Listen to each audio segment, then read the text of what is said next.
2024 में अगर यही रवैया रहा तो अभी आप देखिए, अभी तो मुस्लिम लड़कियों का मुस्लिमों के साथ मामला है, अभी आप देखिएगा। अभी तो सिर्फ एक आदमी बदला है, उधर जाकर धर्म चेंज किया है। अभी तो आप और हमारी बेटियां जाएंगी और धर्म चेंज करेंगी, दूल्हा बदलेंगी। कोर्टों में एप्लीकेशनें पड़ी हुई हैं कि मैं फलां लड़के से शादी करना चाहती हूं, मुझे डर है कि मेरा बाप रोड़ा अटकाएगा, मेरा बाप रोड़ा अटकाएगा। 3 लाख मुस्लिम लड़कियों की एप्लीकेशनें आज कोर्ट के अंदर पेंडिंग में हैं कि मेरे लिए शादी का सरकारी बंदोबस्त किया जाए। 3 लाख मुस्लिम लड़कियां गैर मुस्लिमों के साथ निकाह करने के लिए तैयार हैं। सुनना पड़ेगा तुम्हें ये सब कुछ, तुम्हें क्या तुम्हारे बाप को भी सुनना पड़ेगा। दे दो मोबाइल हाथ में। कॉलेज और यूनिवर्सिटियों का मामला यह है कि मुस्लिम लड़कियों के लिए स्कीमें निकाली जाएंगी। इतनी लड़कियां मुसलमान, और क्या कहा जाएगा, मुस्लिम लड़कियां पढ़ने में बहुत पीछे हैं, लिहाजा मुस्लिम लड़कियों के लिए फला कॉलेज में इतनी सीटें खाली हैं, फला डिपार्टमेंट में इतनी सीटें खाली हैं। लड़कों को नौकरी नहीं दी जाएगी, लड़कों को MBBS में जगह नहीं मिलेगी, लड़कों के लिए वैकेंसी नहीं निकलेगी, लड़कियों के लिए निकलेगी। और वहां प्लानिंग है, प्लानिंग। इस भारत में मुसलमान है 30 करोड़ से ज्यादा, मदरसे हैं 4 लाख से ज्यादा, उलमा है 50 लाख से ज्यादा। लेकिन इतने मदरसे होने के बाद, इतने आलिम होने के बाद, इतने मुसलमान होने के बाद, मस्जिदों में इन मुसलमानों के नमाज पढ़ने का परसेंट है सिर्फ 2%। मेरे भाइयों, ये 98% मुसलमान क्या कर रहा है, या 98% मुसलमान क्या कर रहा है? कभी आपने मुहासिबा किया? कभी आप जो समाज और सोसाइटी के अंदर पंचायतें बिठा लेते हो, जो जुल्म करते हो, भरे मजमे में कहता हूं, अगर मेरी बात गलत हो तो बताओ, आज ऐसा होता है कि नहीं होता है कि एक लड़की बाकायदा पंचायत में कहती है कि इस लड़के के साथ मैं 1 साल से रह रही हूं, 2 साल से मेरा इसके साथ ताल्लुक है, अब ये शादी नहीं कर रहा है मेरे साथ, लिहाजा शादी करवाइए। और वो लड़का शादी से जब मना करता है तो पंचायत पंच लोग बैठकर फैसला करते हैं कि तुम रहते थे कि हाँ ये भी राजी थी, मैं भी, मैंने ऐसा ऐसा किया, तो क्या हुआ? अब पंचायत फैसला क्या करती है? 5 लाख रुपया तुम दो, या तो शादी करो, और शादी नहीं कर रहे हो तो लड़के से 5 लाख, 2 लाख, 1 लाख रुपया लेकर लड़की को दिया जाता है कि जाओ तुम अपना घर बसा लो। बताओ ऐसा होता है कि नहीं होता है? और ये पंचायत में ये फैसले किए जाते हैं कि नहीं किए जाते हैं? ऐसा भी होता है, लड़का किसी लड़की को लेके भाग गया, समाज सोसाइटी में बुराई हुई, बुलाया गया, लड़का लड़की को लेके आ गया, पंचायत बैठती है और पंचायत में ये लड़की का बाप रोता है, अब मेरी लड़की कहीं मुंह दिखाने के लायक नहीं रही। पंचायत बैठती है और पंच फैसला करते हैं कि तुम इस लड़की से शादी करोगे? साहब शादी नहीं करेंगे, मेरे घर वाले तैयार नहीं, लाइए 2 लाख रुपया दो, और लड़की को दे दिया जाता है। मैं पूछना चाहता हूं कि लड़की अपनी मर्जी से जब भागी है, लड़का भी अपनी मर्जी से भागा है, पंचायत बैठी है, सजा लड़के को ही क्यों मिल रही है? उससे 2 लाख रुपया लेकर फिर उसी लड़की को क्यों दिया जा रहा है? जब गलती दोनों की थी तो सजा दोनों को क्यों नहीं मिल रही है? एक तरफा सजा का क्या तमाशा है, ये मुझे बताइए। ये आपकी सजा क्या शरई सजा है? क्या कुरान और हदीस के मुताबिक सजा है? जबकि कुरान ये कहता है कि जिना के मामले में लड़की ज्यादा गलत होती है, लड़का कम। लड़की की तरफ से ज्यादती होती है और लड़के की तरफ से कम, क्योंकि कुरान ने कहा है अज़्ज़ानियतु वज़्ज़ानी फजलिदू कुल्ला वाहिदतिन मिनहुमा। जिना करने वाली लड़की और जिना करने वाला लड़का, इन दोनों को 100-100 कोड़े मारो। अल्लाह ने पहले लड़की कहा है, बाद में लड़का कहा है, क्योंकि जिना की शुरुआत और जिना की हिम्मत और जिना के लिए उकसाना लड़की की तरफ से पहले होता है। लड़का ठीक है भगा रहा था, लेकिन लड़की अगर भागने का इशारा न करती तो कभी जिंदगी के अंदर लड़का उस लड़की को भगा नहीं सकता था। मेरे भाइयों, फिर लड़की को सजा न दी जाए और पैसा लेकर जुर्माना लड़की को दे दिया जाए। शर्म आनी चाहिए ऐसे पंचों को, और शर्म आनी चाहिए ऐसी पंचायत को जो बिल्कुल दोगला, नालायक और अखलाक से गिरा हुआ फैसला करते हैं। तुम्हें कयामत के दिन अल्लाह के यहां इसका जवाब देना होगा। भाग रही लड़की, साहब मुंह काला हो गया है, क्यों भागी? साहब चली गई, इसका मतलब बाप की गलती थी। क्यों दिया था तूने अपनी लड़की को एंड्रॉइड मोबाइल? क्यों चलाती थी व्हाट्सएप? क्यों चलाती थी मैसेंजर? क्यों चलाती थी फेसबुक? मोबाइल तो तूने ला कर दिया है ना, या चोरी छिपे लड़की मोबाइल चला रही हो, घर में लड़की की अम्मा तक को पता ना हो, सब मिली हुई होती हैं, अम्मा भी बिटिया से मिली होती है।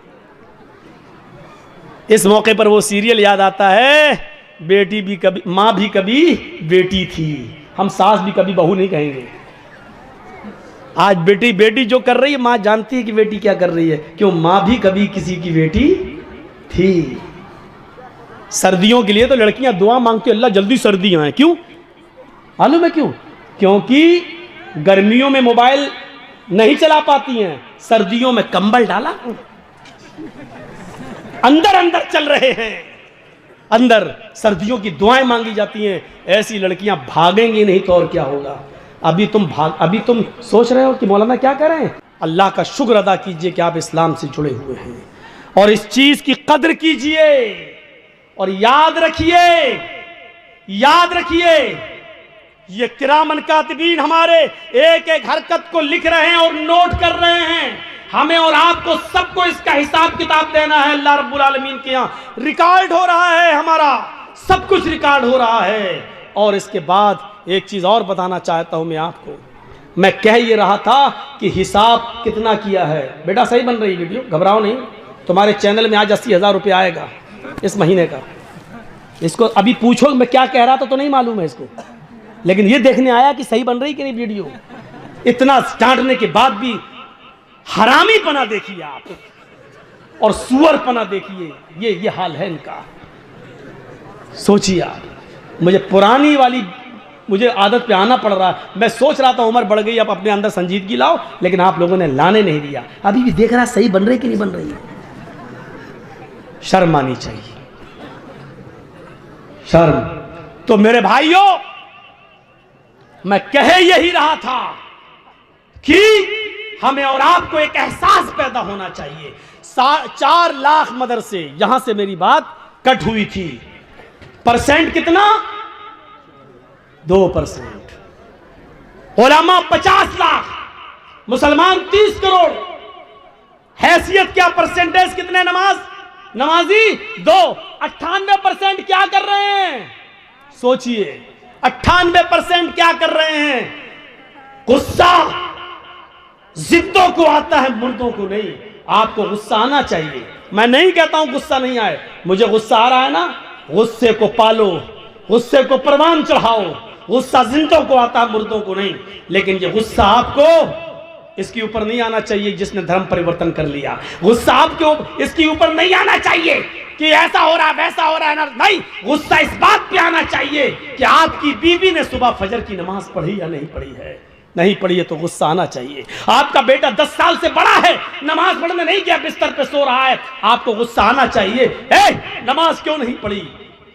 आपको गुस्सा आना चाहिए, इस बात पे गुस्सा आना चाहिए आपको। आपका बेटा शराब पीकर घर में आया, आपको गुस्सा आना चाहिए। ऐसा क्यों किया? आप गुस्से को पालिए, परवान चढ़ाइए, और बच्चों को पढ़ाइए और लिखाइए, क्योंकि पढ़ाने और लिखाने के साथ ही आप एक अच्छा इंसान बना सकते हो अपने बच्चों को। तो मेरे भाइयों, गुस्सा जिंदों को आता है, मुर्दों को नहीं।